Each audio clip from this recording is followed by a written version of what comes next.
Prepare income and expenditure account and balance sheet. आठवलं बा.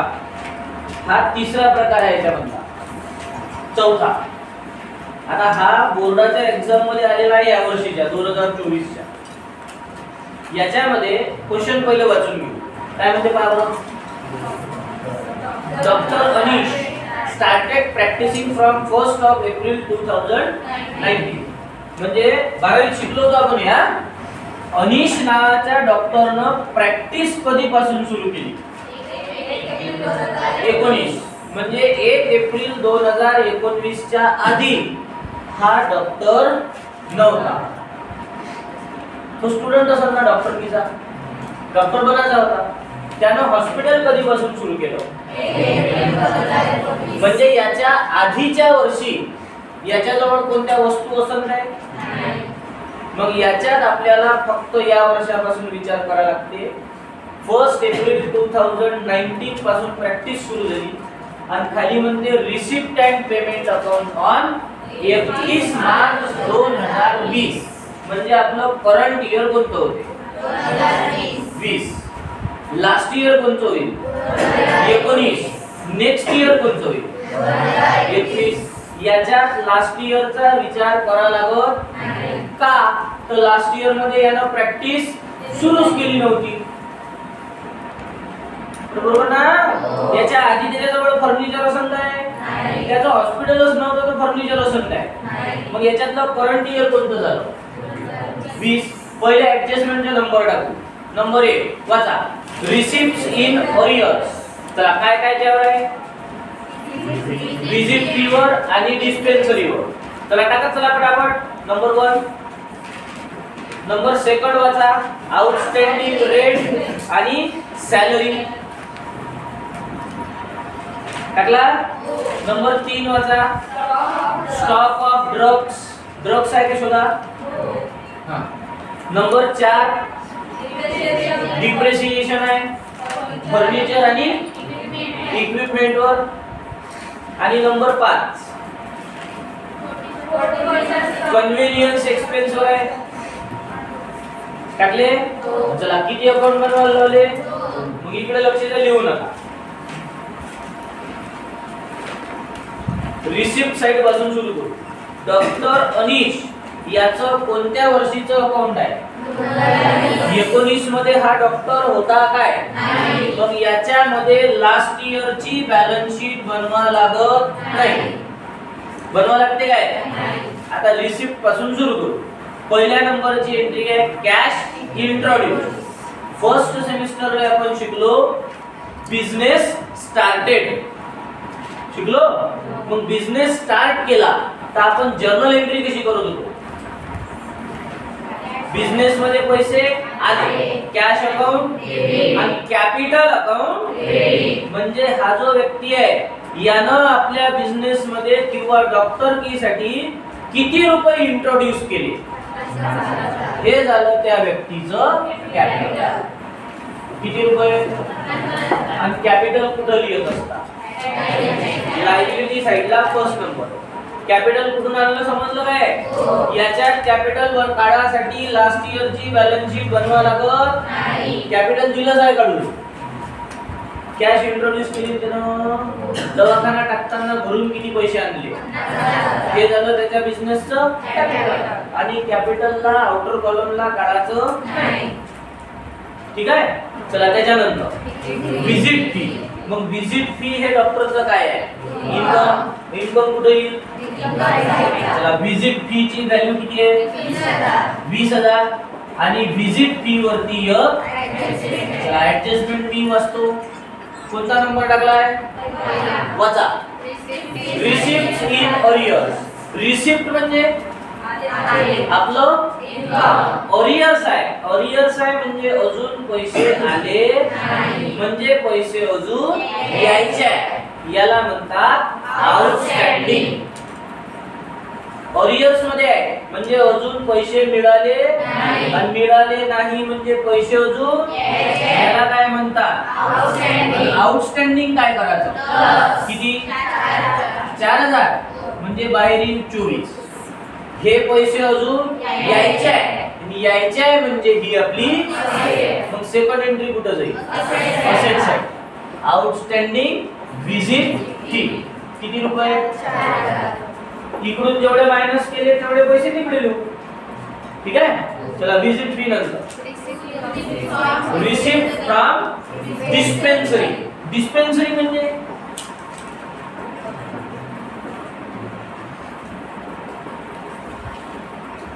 Dispensary म्हणजे क्लिनिक, दवाखाना. क्लिनिक म्हणजे रिसिप्ट फ्रॉम डिस्पेन्सरी. एवढा मोठा शब्द आला ना याच्यात. काय आहे? रिसिप्ट म्हणजे डॉक्टरचं इन्कम आहे. किती आहे रिसिप्ट? 60.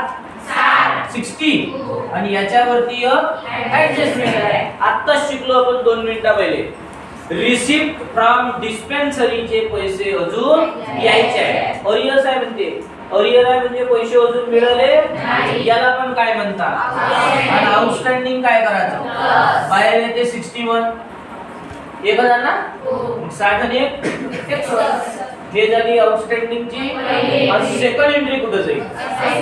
कारण हे पैसे अजून कधीतरी येईल. आपली आउटस्टँडिंग रिसिप्ट फ्रॉम डिस्पेन्सरी किती रुपये? चला त्यानंतरची सन्ड्री रिसिप्ट. रिसिप्ट म्हणजे पैसा आला. आपलं इन्कम कुठे येईल? इन्कम साइडला. सन्ड्री रिसिप्ट किती रुपये? 10,000. रिसिप्ट साइड संपली.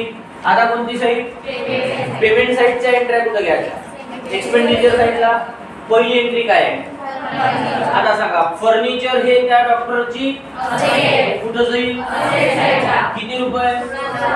आणि त्याच्यावरती एक लावाचा कोणता नंबर टाकला शोधा? चौथा. काय म्हणते वाचा? Depreciate furniture by 8%. शिकलोय आपण. डिप्रिसिएशन त्या असेट मधून मायनस किती पर्सेंट? मग 8% काढता येईल. चला 16,000च्या 8% 1280. अरे काढले काय? हे डिप्रिसिएशन याच्यातून काय करायचं? बाहेर येईल 14,720.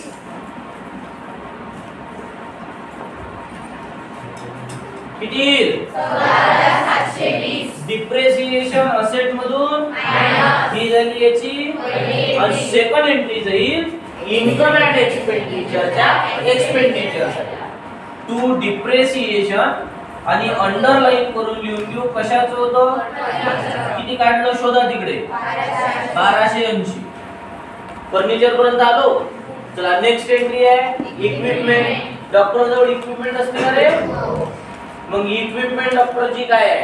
असे पुन्हा इक्विपमेंटची व्हॅल्यू किती आहे? आणि त्याच्यावर पण काय काढायला लागते? किती पर्सेंट काढून दिलाय? पर्सेंट आहे काय?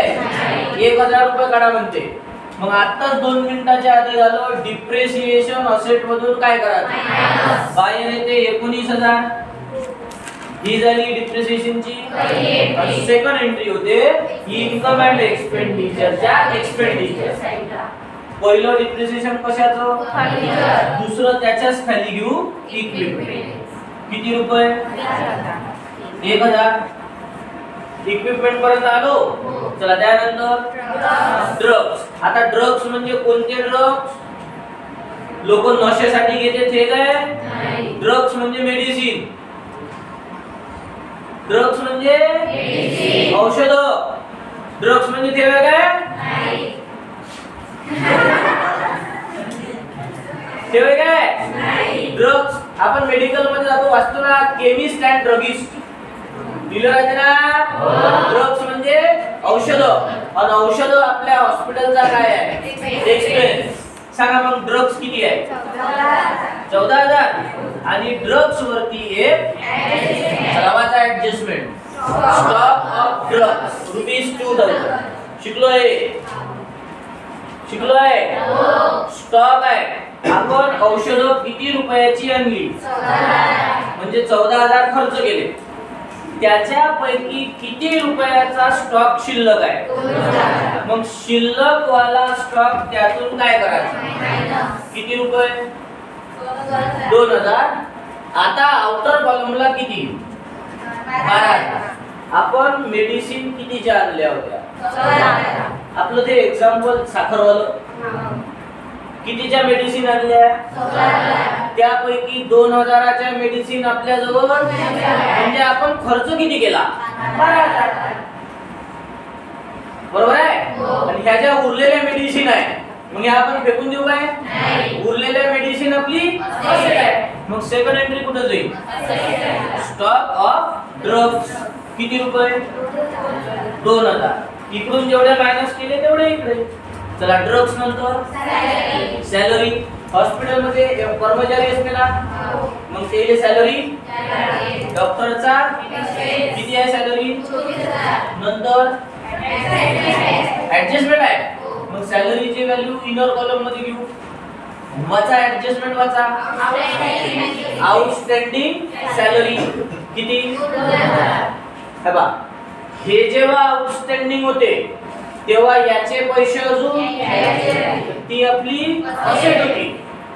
आता सॅलरी आउटस्टँडिंग आहे, म्हणजे याचे पैसे अजून यायचे आहे, तर ही आपली. मग आउटस्टँडिंग काय करायचं? आउटरला आले 26. पक्क? हे आउटस्टँडिंग म्हणजे अजून ही आपली लायबिलिटी. मग सेकंड एंट्री घ्यायची लायबिलिटी. आउटस्टँडिंग सॅलरी किती रुपये? चला सॅलरी नंतर रेंट. रेंट आपला पुन्हा रेंटवर रेंटची व्हॅल्यू सांगा. परत त्याच्यावर सेम ऍडजस्टमेंट आहे. रेंटचे पैसे आउटस्टँडिंग आहे, म्हणजे अजून आउटस्टँडिंग जर असलं तर त्या एंट्रीत काय करा? किती? 1000. म्हणजे बाहेर येईल 13,000.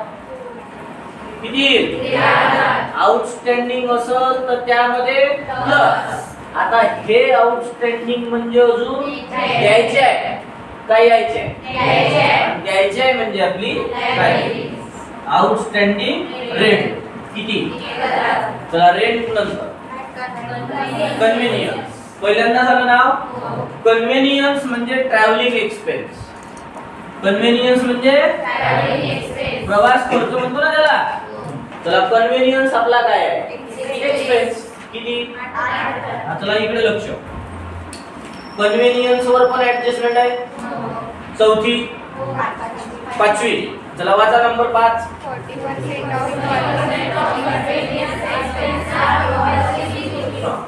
कन्व्हिनियन्स एक्सपेन्स आले 8,000. ऍडजस्टमेंट अशी आहे की या कन्व्हिनियन्स पैकी 40% convenience for domestic use. Domestic म्हणजे घरगुती कामासाठी. त्यालाच आपण म्हणतो पर्सनल कामासाठी. त्याला काय म्हणतात? ड्रॉविंग. काय म्हणतात? मग कन्व्हिनियन्स किती आहे? याच्या 40%. 8 चौक 32. 3,200. किती रुपये? 3,200. कशाचे आहे म्हणे? डोमेस्टिक. डोमेस्टिक म्हणजे घरगुती. त्याला काय म्हणतात? मग ड्रॉविंग याच्यामधून काय करायची? म्हणजे आपण आपल्या बिझनेस साठी खर्च केले 4,800. याचं मिनिंग असं झालं का कन्व्हिनियन्स वर खर्च किती झाले? 8,000. त्याच्यापैकी 3,200 रुपये पर्सनल कन्व्हिनियन्स होतं. त्याला काय म्हटलं? म्हणजे बिझनेसचा खर्च किती झाला? 4,800. ही झाली ड्रॉविंगची. आणि सेकंड एंट्री सर्वांनाच माहित असली पाहिजे. ड्रॉविंग ही कॅपिटल मधून किती रुपये? आता उरले 46,800. बरोबर आहे? चला कन्व्हिनियन्स नंतर स्टेशनरी आपला सांगा. मग स्टेशनरीची व्हॅल्यू. त्यानंतर इलेक्ट्रिकल चार्जेस म्हणजे इलेक्ट्रिसिटीचं बिल आपला सांगा. इलेक्ट्रिसिटी किती? त्यानंतर जर्नल्स. जर्नल्स म्हणजे जर्नल जी का जे जे जर्नल म्हणजे मॅगझिन्स ऐकले मॅगझिन्स येते ना त्याला जर्नल्स म्हणते ना जर्नल्स मॅगझिन फिल्मफेअर सखी येते लोकमतची magazine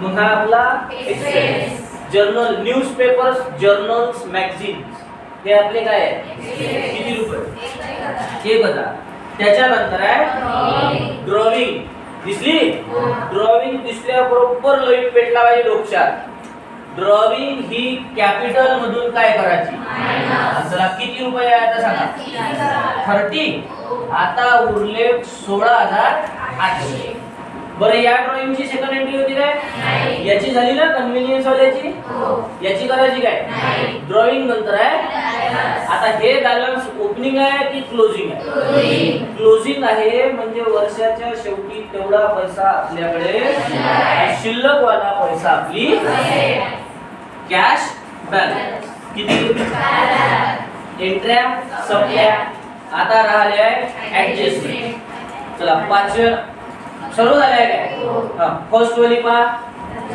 second third fourth fifth झालं समज आता याची टोटल करून घेऊ सरप्लस डिफिक्ट काय येते हे पण नंतर लिहून घ्या चला इकडे लक्ष बसा पहिले इन्कम साइडची टोटल करा 90 केली काय बघ ही साइड झाली 95000 आता ही साइड करा